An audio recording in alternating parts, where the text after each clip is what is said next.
Avianto Amri, but everyone called me Anto. I'm the founder and CEO of Predict. We are operating Loop in Indonesia, and I'm also the chairperson of the Indonesian Society for Disaster Management, which is also members of the governing board of Loop in Indonesia, one of them.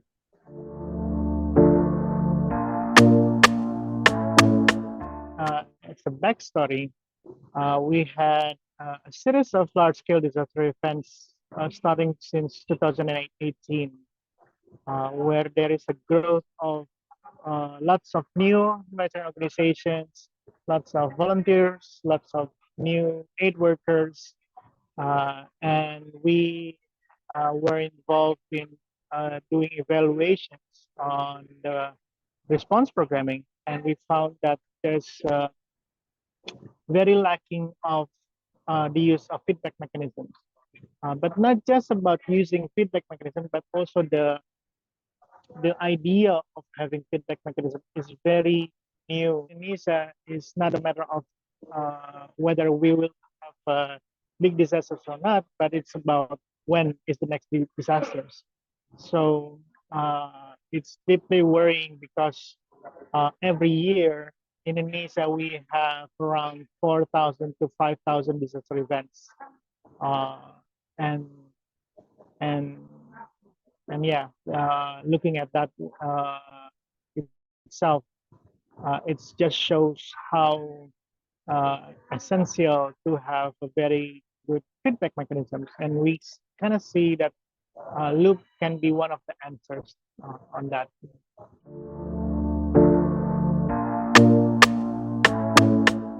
Our experience with Loop has been very insightful, very beneficial, and very thought-provoking. It can serve as a tool that revolutionized the humanitarian system, particularly in Indonesia. However, we also recognize that the system is not there yet. It's for us to introduce feedback mechanism in communities, in a country, or in a nation where the culture is that if you receive assistance, you just be grateful. Why do you have to complain? And it's not really a culture itself where Indonesians, even people being affected by disasters, to raise questions, or even to criticize or provide feedback in this case. So for us, it is a huge homework for us to see that this is something that we need to work on. The policies and the regulations have not enabled us to promote Loop.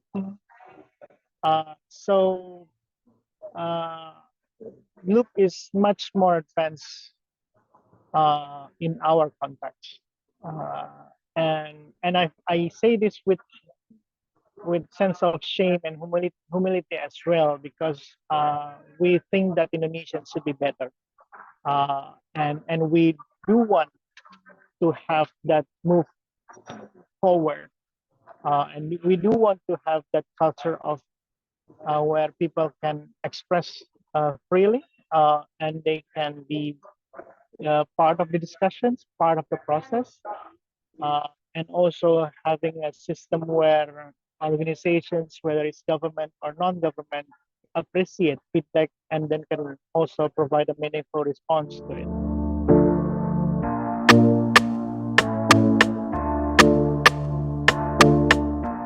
Loop has provided the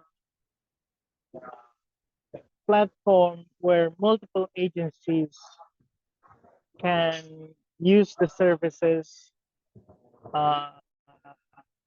in a collaborative manner, or at least in a way where you have multiple agencies in the system, and with that architecture, with that design, the the cost per organization for loop, it should be minimized. Comparing between if each organization developing their own tools for feedback mechanisms, for instance. So from my point of view, it's actually that loop is cost efficient. It would be foolish for it's a no-brainer that uh, uh, loop as a tool has that ability to scale up quickly and also uh, create an effective and efficient tool. But going back to your question, I think uh, my fear, my genuine fear, is that in order for the system to change, in order for the system to transform, uh, if we're looking at other contexts, the history of feedback mechanisms, reporting, and everything like that, I think it started from the Africans or the Middle East context, where there's a lot of uh, misuse of humanitarian aid, a lot of uh, cases that needs to be investigated, and it blow up, and then there is a cry for there's a need for feedback mechanism.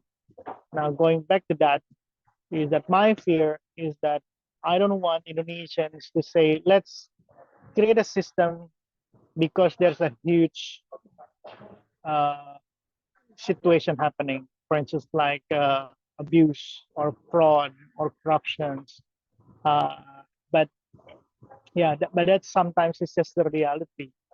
We will keep promoting and also uh, campaigning about the importance of feedback mechanisms, accountability, and a transparent humanitarian systems or humanitarian programming. But yeah, my fear is that we are waiting for the next big abuse case or next big corruption case in the humanitarian sector, and then the system will change. That's my biggest fear, to be honest, in this discussion. But yeah, but we need to come up with a good strategy to prevent that in ever happening.